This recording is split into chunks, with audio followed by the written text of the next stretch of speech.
শিক্ষার্থীরা একটু কমেন্ট করে জানান তো আপনারা আমাদের কথা ক্লিয়ারলি শুনতে পাচ্ছেন কিনা, ভিডিওটাও ক্লিয়ার দেখা যাচ্ছে কিনা প্লিজ। হ্যাঁ, একটু কমেন্ট করতে হবে আমাদের কথা ক্লিয়ার শুনতে পাচ্ছেন কিনা, ভিডিওটা ক্লিয়ার দেখা যাচ্ছে কিনা, একটু প্লিজ। আচ্ছা, মাশাআল্লাহ অনেকে কমেন্ট করা শুরু করে দিয়েছেন, থ্যাংক ইউ।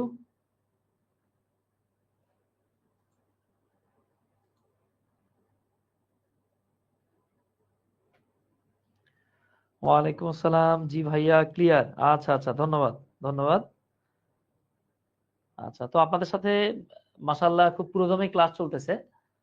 আপনাদের যে বন্ধু বান্ধবরা এখনো আমাদের এফআরবিতে যুক্ত হয়নি একটু জানিয়ে দিয়েন, ঠিক আছে? কারণ পরবর্তীতে যখন পড়া অনেক জমে যাবে তখন আবার জানতে যখন পারবে যে আপনি যুক্ত আছেন তখন আপনার বকা দিবে, কিরে তুই এত পড়াশোনা আগায় ফেললি। আর আমরা বন্ধু বান্ধবরা যে কাজটা করি আর কি, বুঝতে পারছেন, আমরা জীবনে সব জায়গায় সত্যি কথা বললেও পড়ার সময় বলি না মামা কিচ্ছু পড়ি নাই। আচ্ছা ধন্যবাদ। এই তো মাশাআল্লাহ অনেকে যুক্ত হয়ে গেছেন, সবাই ক্লিয়ারলি দেখতে পাচ্ছেন, মাশাআল্লাহ মাশাআল্লাহ। আমরা দেখতে পাচ্ছি ইতিমধ্যে 2:30 বেজে গেছে। তাহলে আমরা আমাদের আজকের আলোচ্য বিষয়ে চলে যাচ্ছি। আমরা আজকে কথা বলবো স্পেশাল ওয়ার্ডস অর ফ্রেজেস।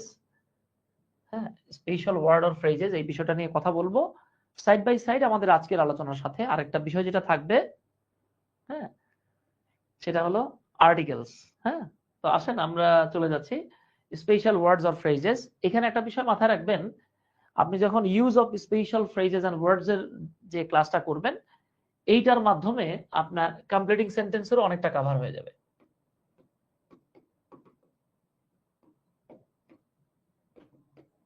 এর মাধ্যমে আপনার কমপ্লিটিং সেন্টেন্সেরও অনেকটা অংশ কভার হয়ে যাবে ইনশাআল্লাহ। তো আসেন আর খুব বেশি কথা না বাড়িয়ে আমরা আমাদের মূল আলোচনায় চলে যাই। আর অনেকে প্রশ্ন করতে পারে যে ভাই এই যে এখানে স্পেশাল ওয়ার্ডস অর ফ্রেজেস বলতে কি বোঝানো হয়েছে। আচ্ছা, অনেকে বলে যে ভাইয়া ফ্রেজ আবার কি জিনিস। হ্যাঁ, আচ্ছা একটু মাথায় রেখে, অনেকে প্রশ্ন করে ভাইয়া ফ্রেজ কি। হ্যাঁ, আমরা এর আগেও বলেছিলাম যে ফ্রেজ হলো একগুচ্ছ ওয়ার্ড। ফ্রেজ হলো একগুচ্ছ ওয়ার্ডস যেখানে subject O finite verb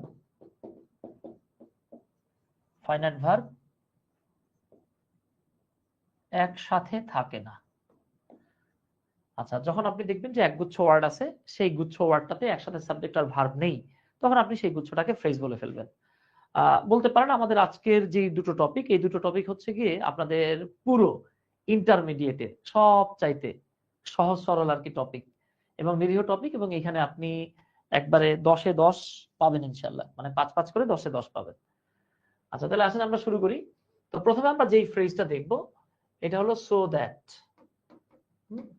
so that, এই সো দ্যাটের জায়গায় আরেকটা জিনিস থাকতে পারে, সেটা হলো ইন অর্ডার দ্যাট। তার মানে দেখেন আপনি সো দ্যাট বলেন আর ইন অর্ডার দ্যাট বলেন, জিনিসটা কিন্তু একই রকম। তো সো দ্যাটের বাংলাটা হলো যাতে। এখানে একটা বিষয় হলো খুব ইন্টারেস্টিং ফ্যাক্ট, দেখেন আপনি যখনই কোনো ভার্বকে কেন দিয়ে প্রশ্ন করবেন, আপনি তার উত্তর সো দ্যাট দিয়ে দিতে পারবেন। তার মানে এই যে তথ্যটা, এটা আপনি ইংলিশ ফার্স্ট পেপারও কাজে লাগাতে পারবেন। যদি আপনি দেখেন যে আপনার ফার্স্ট পার্টের প্যাসেজ থেকে একটা কোয়েশ্চেন দেয়া আছে, কোয়েশ্চেনটা শুরু হয়েছে হোয়াই দিয়ে, হোয়াই দিয়ে প্রশ্ন শুরু হওয়া মানেই আপনি উত্তর দিতে পারবেন সো দ্যাট দিয়ে। ওকে, তাহলে আসেন সো দ্যাট শব্দের বাংলা অর্থ হলো যাতে বা এই উদ্দেশ্যে যে।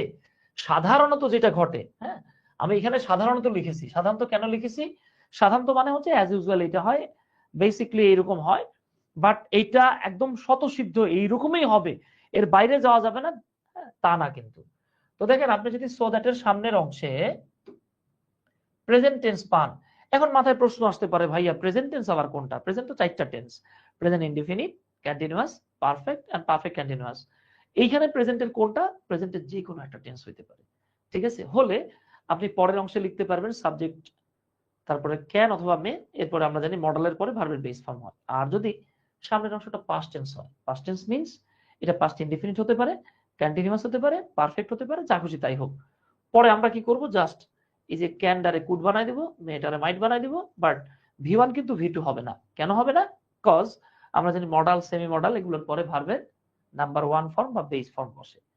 তাহলে এই যে আপনাদের সুবিধার্থে আমি লিখে রাখছি, হি ওয়ার্কস হার্ড, সে কঠোর পরিশ্রম করে। আপনি জাস্ট প্রশ্ন করেন তো যে ভাই সে যে কঠোর পরিশ্রম করে কেন করে, হোয়াই, এই যে উত্তর আসতেছে so that he can prosper in life, যাতে সে জীবনে উন্নতি করতে পারে।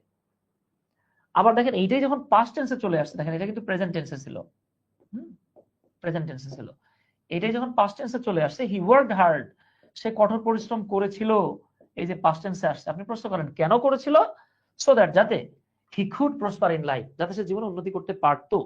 ওকে, একজন প্রশ্ন করতেছে যে ভাইয়া স্লাইড পড়লেই কি 80% মার্ক পাবো? আমাদের আজকের যে টপিকটা, জাস্ট স্লাইড পড়লে আপনি 80% না 100% মার্ক পাবেন ইনশাআল্লাহ। ওকে, এইটাই হলো আমাদের ফার্স্ট স্লাইড। তাই যারা 2-1 মিনিট লেট করে আসছেন, লেট করে যারা আসছেন তারা টেনশনের কোনো কারণ নাই, এটা আমাদের ফার্স্ট স্লাইড।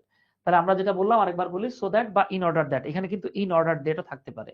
সো দ্যাট বা ইন অর্ডার দ্যাট মানে হলো যাতে, যেন, বা এই উদ্দেশ্যে যে, হ্যাঁ, সামনে প্রেজেন্ট টেন্স থাকলে ক্যান বা মে, সামনে পাস্ট টেন্স থাকলে কুড বা মাইট।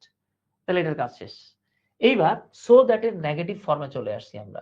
আমরা অনেকে জানিই না যে সো দ্যাট এর নেগেটিভ ফর্মটা কি। আমি দেখেছি বাংলাদেশের বিভিন্ন বই একটা কাজ করে, তারা লেস্টের বাংলা লিখে রাখে পাছে ভয় হয়। ভাই, পাছে ভয় হয় আর লেস্ট এক জিনিস না। ওকে, তাহলে পাছে ভয় হয়, এই ভয়ে যে, এইটা আর লেস্ট কিন্তু এক জিনিস না। কেন না?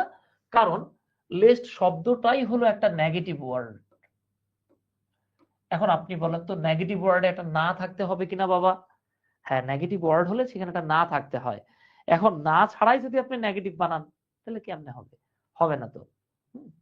তাহলে খেয়াল করেন, লিস্ট মানে হলো যাতে ডট ডট ডট না, এটা আপনি বলতে পারেন নইলে, হ্যাঁ, ইভেন আপনি চাইলে এখানে নতুবাও বলতে পারেন। আচ্ছা, মূলত লিস্ট শব্দটা হলো সো দ্যাট এর নেগেটিভ ফর্ম, খেয়াল করছেন? তাই লিস্টের পরে আপনি চাইলেও কখনো নট লিখতে পারবেন না। আর এখানে একটা মারাত্মক ইম্পর্টেন্ট তথ্য আছে যেগুলো আমাদেরকে বলা হয় না, সেটা হলো লিস্টের পরে সাবজেক্ট প্লাস শুড অথবা মাইট প্লাস ভি1 প্লাস আদার্স অংশ লিখতে পারবেন। এইখানে একটা ছোট্ট তথ্য আপনাদেরকে বলি, আমাদেরকে বলা হয় না যে ভাই আমরা শুড লিখবো কোথায়, মাইট লিখবো কোথায়। হ্যাঁ, এটা নিয়ে খুব বেশি প্যারাশানি নেওয়ার দরকার নেই, আপনি সব ক্ষেত্রেই শুড বা মাইট লিখতে পারেন, বাট বেটার হবে আপনি প্রেজেন্ট এবং ফিউচার টেন্সে শুড লিখবেন, পাস্ট টেন্সে মাইট লিখবেন। না লিখলেও ক্ষতি নাই, বাট পাস্ট টেন্সে মাইট লেখাটাই বেটার। আর এই যে শুড থেকে শুরু করে লাস্টের এই অংশটুকু সবসময় নেগেটিভ অথবা অথবা নেতিবাচক অর্থ দেয়। নেগেটিভ অথবা নেতিবাচক অর্থ দেয়। কিভাবে নেগেটিভ বা নেতিবাচক অর্থ দেয় সেটা আমরা দেখতেছি। দেখেন, ধরেন আপনি একজনকে বলছেন you should avoid mistakes in the exam, পরীক্ষায় তোমার ভুলগুলোকে পরিহার করা উচিত। এবার প্রশ্ন করেন কেন? এই যে লিস্ট, এটাও কিন্তু আপনি কেন দিয়ে প্রশ্ন করে পাবেন। কেন পরিহার করা উচিত? এইবার উত্তর আপনি বলতেছেন লিস্ট, যাতে you should get poor mark. এখন নরমালি আপনি যদি মিনিং লেখেন তাহলে হবে তোমার কম নাম্বার পাওয়া উচিত। You should get poor mark মানে কি? You should get poor mark মানে তোমার কম নাম্বার পাওয়া উচিত। কিন্তু যখন লিস্ট শব্দটা চলে আসে তখন এটা হয়ে যায় যাতে তুমি পরীক্ষায় কম নাম্বার না পাও। লিস্টের সাথেই কিন্তু একটা না আছে, খেয়াল করছেন? যাতে তুমি পরীক্ষায় কম নাম্বার না পাও। আশা করি এতটুকু বুঝতে পারছেন ইনশাআল্লাহ। এইটাই যখন দেখেন পাস্ট টেন্স হয়ে গেছে, Rupa avoided mistakes in the exams, Rupa পরীক্ষায় ভুলগুলোকে পরিহার করেছিল। প্রশ্ন করেন কেন পরিহার করেছিল? লিস্ট, যাতে she might get poor marks, say com number না পায়। এই নাটা কোথা থেকে আসছে? লেফট থেকে পরের অংশে গিয়ে। এখন আপনি যদি এইখানে একটা নট যোগ করে দিতেন তাহলে কি হতো জানেন? হ্যাঁ, যাতে সে পরীক্ষায় কম নাম্বার, মানে কম নাম্বার, যাতে না সে কম নাম্বার পায়। যাতে না সে কম নাম্বার পায় যদি বলেন তার মানে কি? এটা নেগেটিভ নেগেটিভ পজিটিভ হয়ে যাবে, যেটা ঝামেলা আর কি। তাহলে আমরা মাথায় রাখবো লিস্টের পরে সাধারণত সাবজেক্ট, এরপর শুড বা মাইট থাকবে এবং কখনোই নট থাকবে না। নট ছাড়াই নেতিবাচক অর্থ দিবে। হ্যাঁ, এখানে একটু খেয়াল করেন তো ভাইয়া, আমরা যদি এখানে পুয়ার মার্ক না লিখে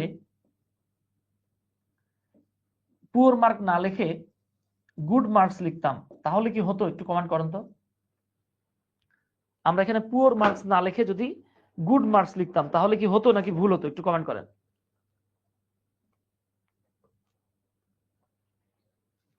হ্যাঁ, ঝামেলা হতো। যদি গুড মার্কস লিখতেন তাহলে কি হতো জানেন? যাতে তুমি পরীক্ষায় ভালো নাম্বার না পাও।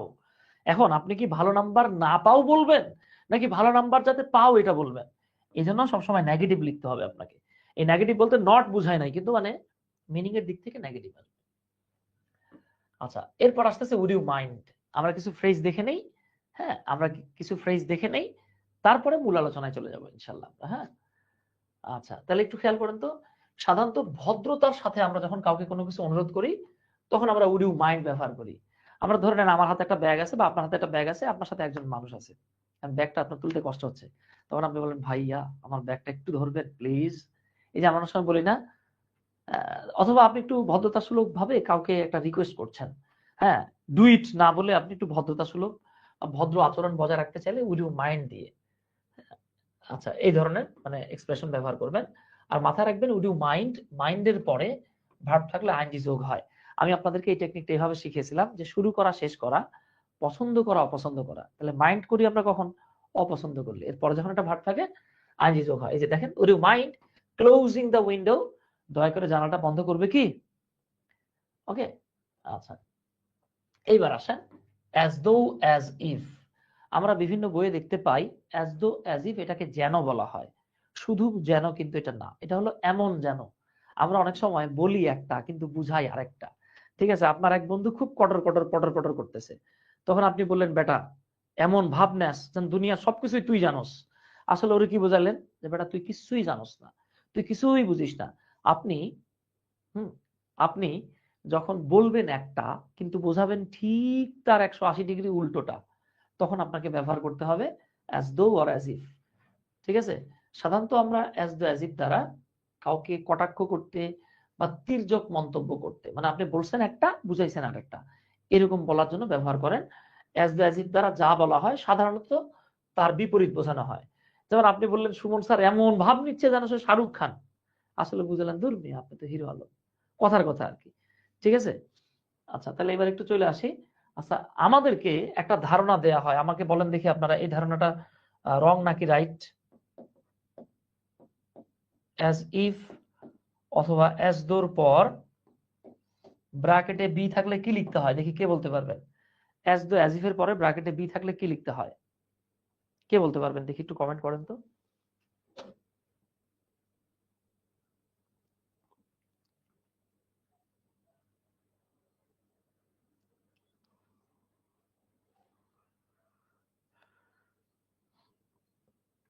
এটা কোশ্চেন নাম্বার 3 নাম্বারে আসে, হ্যাঁ 3 নং কোশ্চেনে আসে।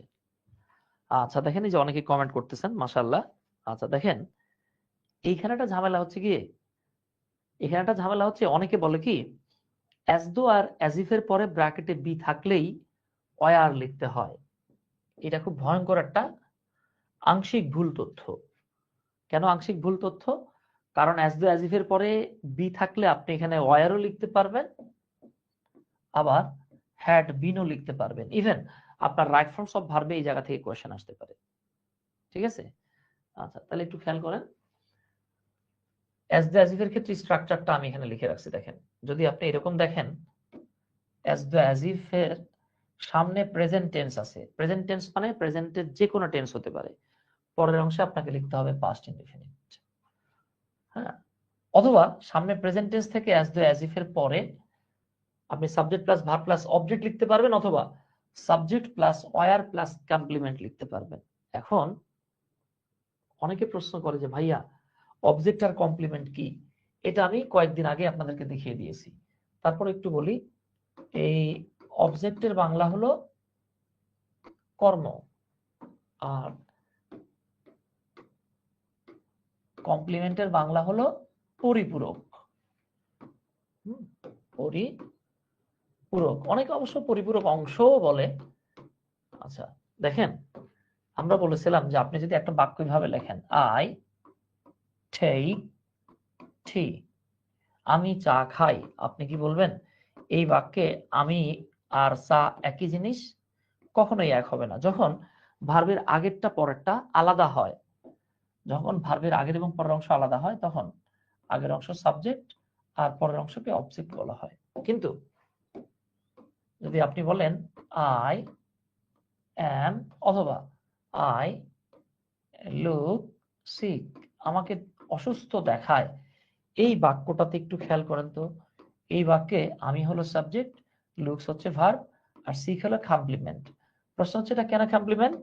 কারণ এই বাক্যে আমি আর সিক এক নাকি আলাদা? এক। ভার্বের আগের এবং পরের অংশ যখন একে অপরকে এক্সপ্রেস করে তখন পরের অংশটাকে বলা হয় কমপ্লিমেন্ট। আর এই মাঝখানে যে ভার্বটা, এই ভার্বটাকে বলা হয় লিঙ্কিং ভার্ব। কি verb?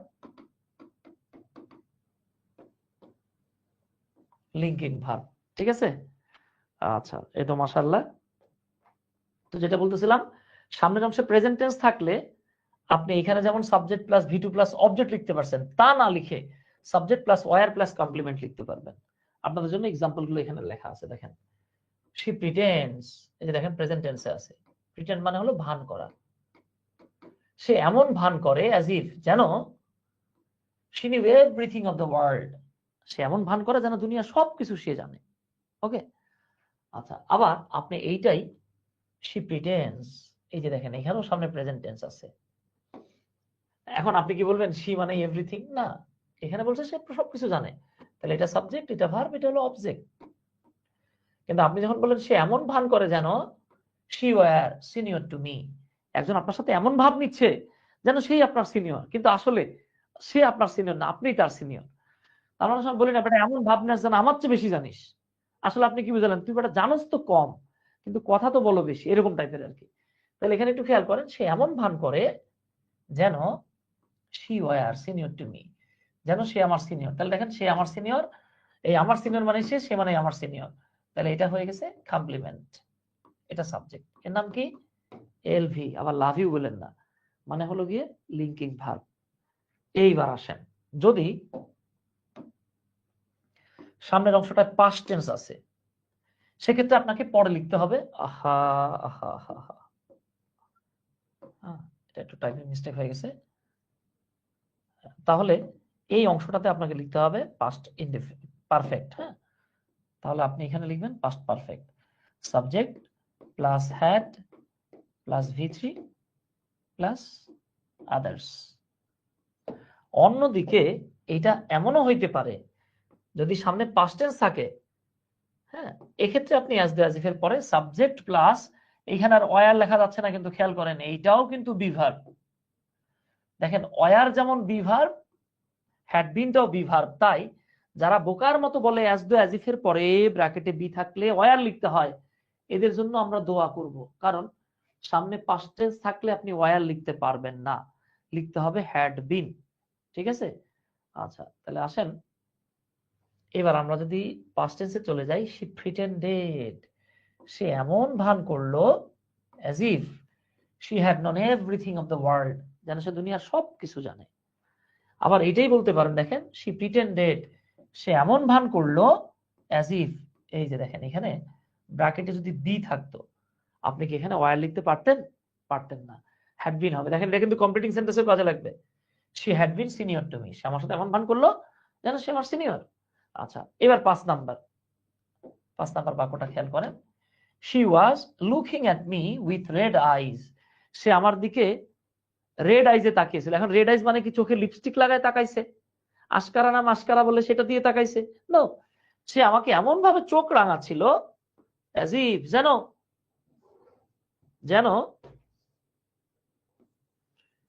she had eaten me up, যেন সে আমারে খেয়েই ফেলবে। ঠিক আছে? তাহলে এই যে দেখেন সে আমার দিকে এমন ভাবে তাকাইলো যেন সে আমারে খাইয়েই ফেলাবে। এই রেড আইজ মানে কি? এই চোখ টোক পাকায় টাকায় আমরা তাকাই না? আমার তো চোখ ছোট ছোট, বুঝবেন না, এর মধ্যে আবার একটা বড় একটা ছোট।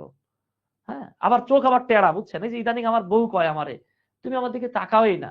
আমি কই ওরে আমি তোমার দিকে তাকাই, তুমি টের পাও না, কারণ আমি তো একটু টেরা। হ্যাঁ, আচ্ছা, তাহলে আশা করি ইনশাল্লাহ এটা বুঝতে পারছেন বাবা। আমরা জাস্ট আগে একটু ফ্রেজ গুলো দেখে নেই। হ্যাঁ, আচ্ছা, আপনাদের প্রশ্নটা কিভাবে আসবে আমি একটু দেখাই নিই, তা না হলে আবার বলবেন ভাইয়া আমরা তো প্রশ্ন কেমনে আসবে বুঝতেছি না। এই যে আপনাদের জন্য কিছু প্রশ্ন দেয়া আছে, আপনাকে যে কাজটা করবে, এই যে দেখেন আপনাকে বক্সের মধ্যে কিছু ফ্রেজ দিয়ে রাখবে। ঠিক আছে, বক্সের মধ্যে কিছু ফ্রেজ দিয়ে রাখবে, দিয়ে এরপর আপনার এরকম 10টা বাক্য থাকবে, 10টা বাক্যে 10টা ফ্রেজ বসাবেন। খুবই সহজ এটা। হ্যাঁ, এটা নিয়ে প্যারা নেওয়ার কিছু নাই। আচ্ছা, ওকে বাবারা, সোনারা, আম্মা জান, টুকটুকি। আচ্ছা, সাব্বাস, বাপের বেটা আব্বাস। খুব চমৎকার হচ্ছে আপনাদের পড়াশোনা, এবং এই ব্যাচ নিয়ে আমরা মারাত্মক আশাবাদী যে এই ব্যাচ ইনশাল্লাহ কোপায় দিবে। আচ্ছা, তাহলে এবার আমরা একটু চলে আসি। আমরা কোন জায়গায় ছিলাম? As the as if. এবার আমরা যে স্ট্রাকচারটা দেখবো, এই জায়গা থেকে 2018-19-এর দিকে কোশ্চেন আসছে। হ্যাঁ, 25-এ কোশ্চেন আসতে দেখি নাই আমরা। হ্যাঁ, আচ্ছা, তাহলে একটু খেয়াল করেন। সাধারণত আপনি যদি এরকম দেখেন, কোনো একটা কাজ হতে না হতেই আরেকটা কাজ হওয়া বোঝাচ্ছে। যেমন ধরেন আমরা বললাম যে রূপাকে দেখতে না দেখতেই সুমি কেন্দে দিয়েছি বললো, মানে মানে কান্না করে দিল আর কি। তাহলে আপনি বললেন রূপাকে দেখতে না দেখতেই সুমি কান্না করলো। এই যে দেখেন, একটা কাজ হতে না হতেই আরেকটা হলো। একজন জিজ্ঞেস করছে রূপাকে, রূপা হলো সোনার ভাই রূপা, ঠিক আছে, সোনার বোন আর কি রূপা।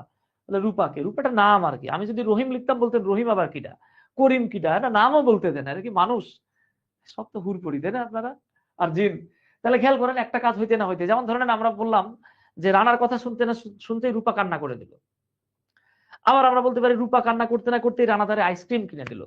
আবার বলতে পারি রানা আইসক্রিম কিনে দিতে না দিতে রূপা আবার হাসতে শুরু করলো। এই রূপা হাসতে শুরু করতে না করতে রানা আবার আইসক্রিম কাইরে নিল। এই এরকম আর কি, মানে কোনো একটা কাজ হইতে না হইতেই আরেকটা হয়ে যাওয়া বুঝাইতেছে আর কি।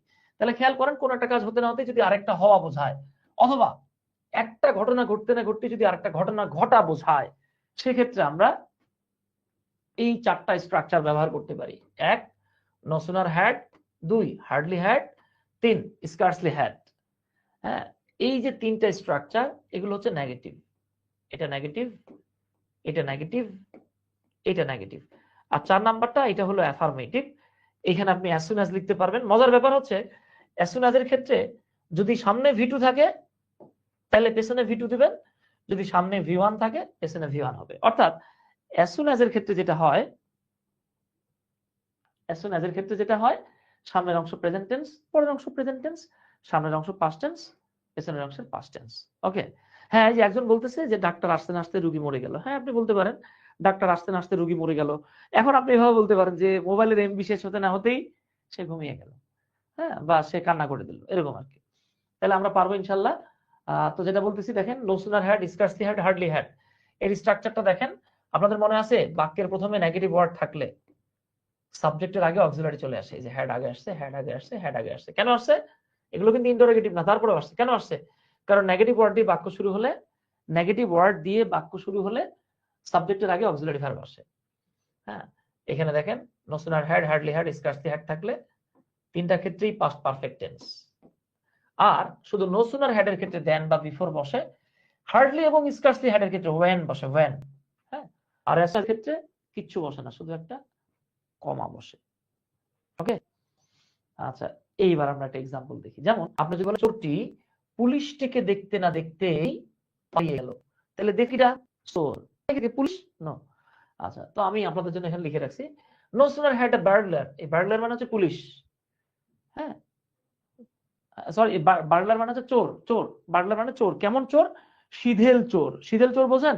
যারা গ্রাম অঞ্চলে, আপনারা জানেন কিনা জানি না, গ্রাম অঞ্চলে যারা ঘরের দরজার পাশ দিয়ে গর্ত খুঁড়ে, এটাকে শিং কাটা বলে, শীত কাটা বলে, শীত কেটে চুরি করে, তাদেরকে বলা হয় সিধেল চোর। ঠিক আছে, মাটি কেটে ঘরে ঢুকে যারা। হ্যাঁ, তো no sooner had a burglar seen the cop. Cop মানে হচ্ছে পুলিশ, পুলিশের সমর্থক শব্দ। দেন হি ran away। হ্যাঁ, হি ran away, away। হ্যাঁ, আমরা away বলি ওনাকে। সে পালিয়ে গেল। এইটা হার্ডলি হ্যাড হইতে পারে, নো সুনার হ্যাড থাকলে দেন বসছে, হার্ডলি হ্যাড থাকলে ওয়েন বসে, স্কার্সলি হ্যাড থাকলে ওয়েন বসছে। বাকি সব সেম। দেখেন, এইটাই আপনি বলতে পারেন as soon as the burglar saw the cop। দেখছেন, এটা হয়ে গেছে V2। বাকিগুলো কি ছিল? V3, V3, V3। আচ্ছা, হি ran away, এই যেটা আছে V2। খেয়াল করছেন? দেখেন তো এই পর্যন্ত কারো কোনো কোয়েশ্চেন আছে কিনা, এই পর্যন্ত কারো কোনো কোয়েশ্চেন আছে কিনা, একটু কুইকলি বলবেন।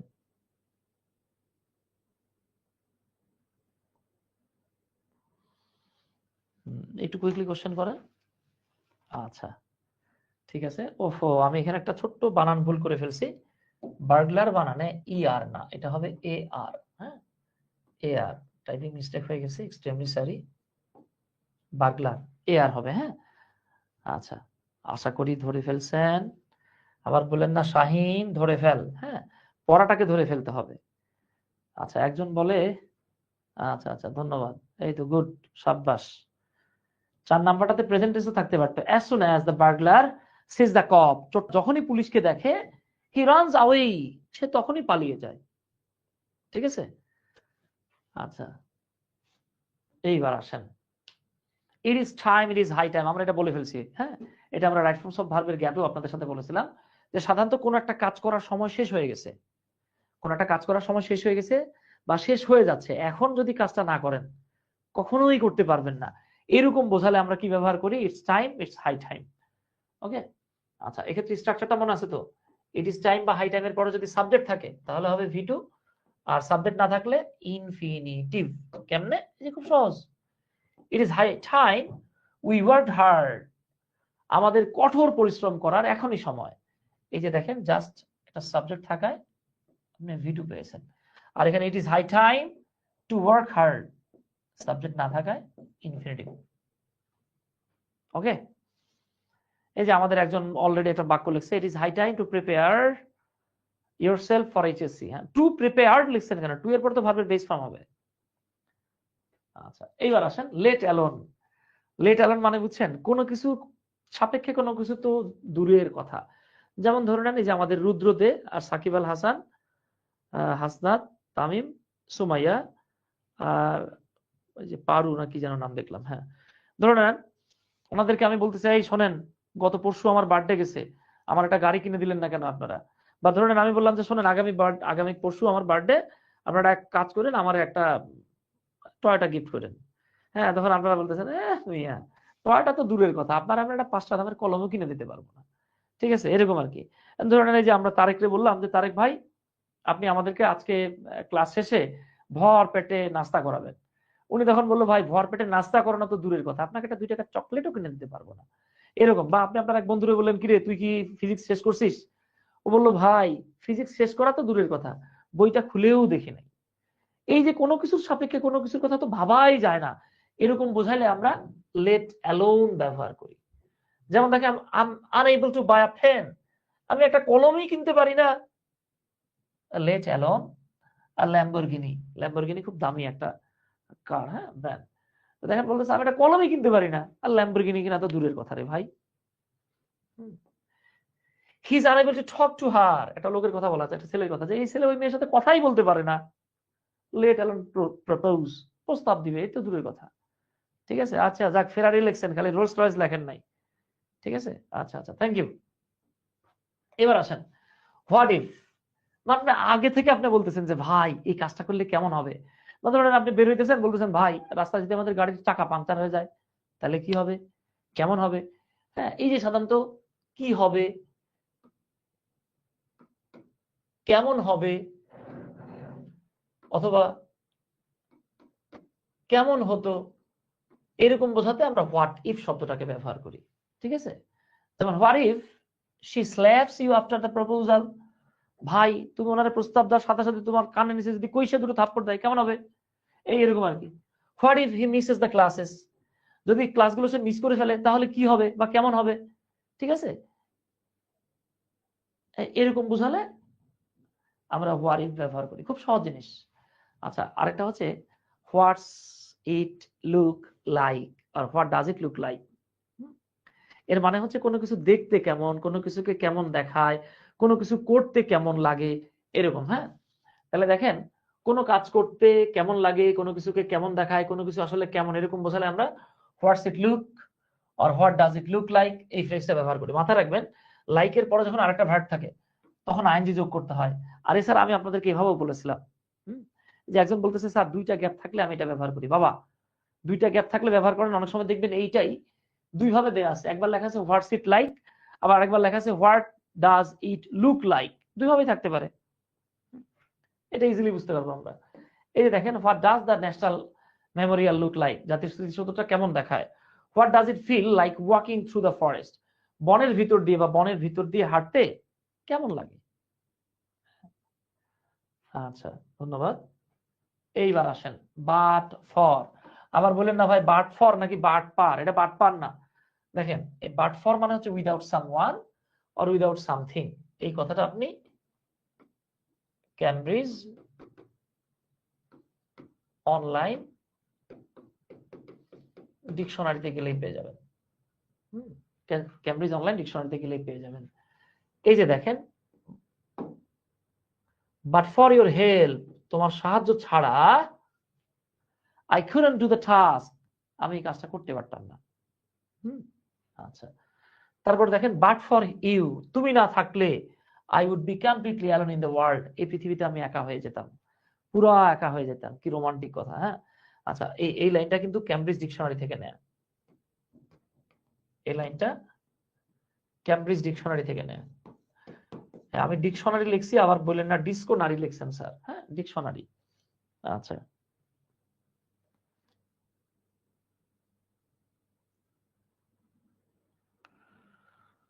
আচ্ছা, আচ্ছা, এই যে দেখেন অনেকে যারা উল্টাপাল্টা কমেন্ট করছেন বাবা, ঠিক আছে, এখন যেই কমেন্টটা আপনি আপনার আম্মুর সাথে, আপনার আপুর সাথে আর আপনার ভাইয়ের সাথে কমেন্ট করতে পারবেন, হ্যাঁ, আপনার বাবার সামনে কমেন্ট করতে পারবেন, এই কমেন্টগুলোই করবেন, ঠিক আছে। এই যে উল্টাপাল্টা কমেন্ট করেন এগুলো খারাপ না। আর এটা জানেন, আপনি একটা বাজে কমেন্ট করলে এটা মারা গেলেও এই কমেন্টটা থাকবে, মানুষ দেখবে, আপনার সম্পর্কে বাজে ধারণা করবে, আপনার কবরে আযাব হবে, গুনাহ হবে।